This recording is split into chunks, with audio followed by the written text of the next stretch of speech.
Well, I think the best way to achieve peace in Nigeria is by negotiation, not war for war, not an eye for an eye, and that is exactly what is going on in Owerri, Imo State these days. Hear this. The OHANEAZE Youth Council (OIC) has advised the federal government to apply every diplomatic and peaceful approach in the issue of Biafra agitation. The Igbo group urged the government to jettison the use of brutal force in quelling agitations of the indigenous people of Biafra (IPOB) and other pro-Biafra activities seeking for an independent state.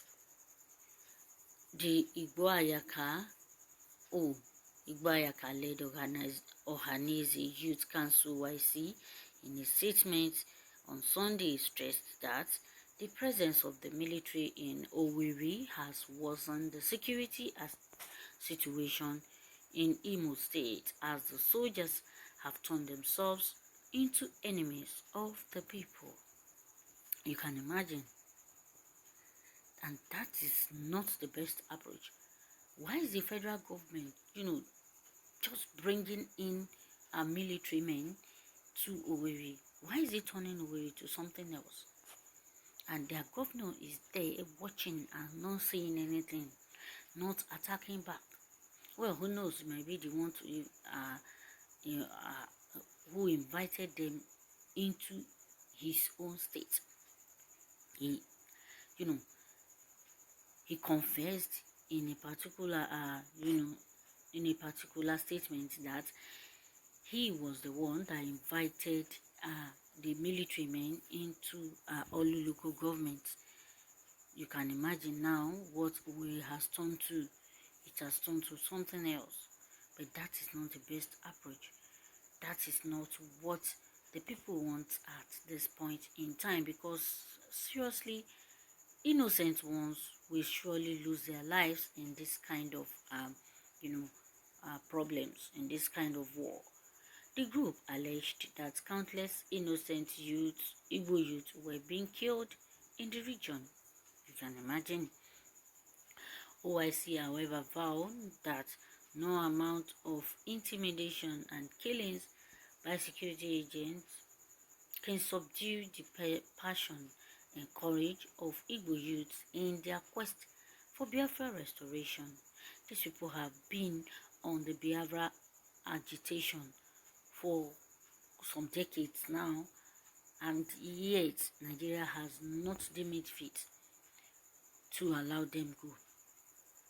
Why is it taking them time to allow these people go? And these people, the Biafrans, are not even ready to give up. They are not ready. They are not ready. They are saying that no amount of killings, no amount of intimidation can, stop their passion and courage in their quest for the Biafra restoration. Just to allow them go. Let's allow them go. Just allow them go, and the problems will be solved. Instead of bringing in, security men, instead of bringing in military men in different forms into Owerri State, in Imo State, to be killing innocent ones. Innocent lives were being lost, and that is that is so painful. So painful. How can you be killing innocent people among the people you claim to be looking for? It is not possible. You cannot find some of them. You cannot say you will not kill innocent ones in the face of war. No. Some will definitely lose their lives in that in the incident. The group called on all pro-Biafra group to maintain a peaceful approach in their noble quest for secession.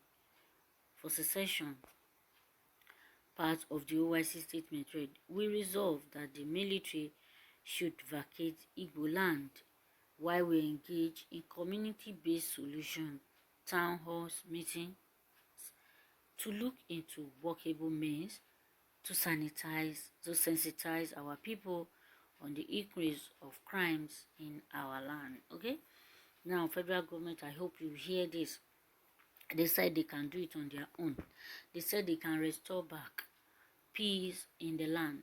They said that the only problems they have now is the military men among them.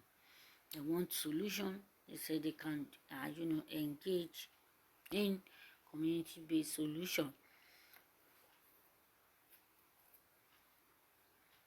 and town hall meetings to look into workable solution or means to sensitize their people on how to solve this problem.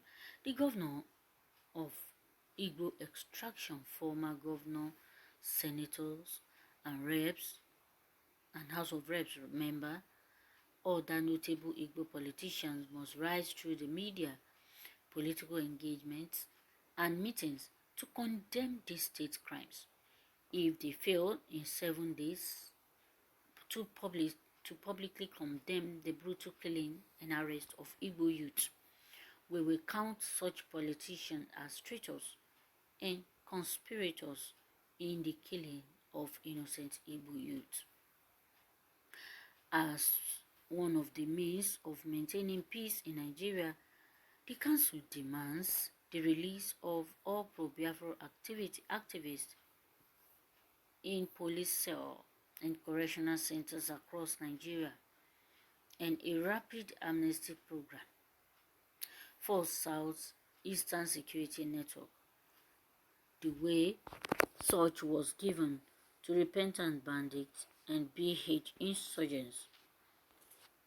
The pressure enforced that was mounted on Biafrans by Yakubu Gowon-led federal government in 1967 could not subdue the Igbos to drop their agitation for Biafra.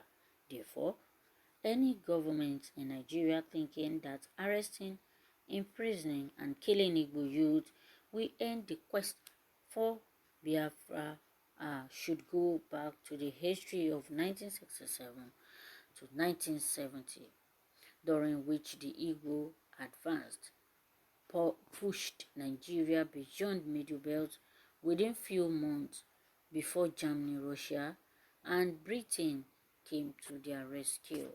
Well, that is not the best approach. Like I said, killings and taking things by force will not solve problems. It will rather increase the problem. The youths are now saying they can no longer take it any longer. What the government has turned Imo State to.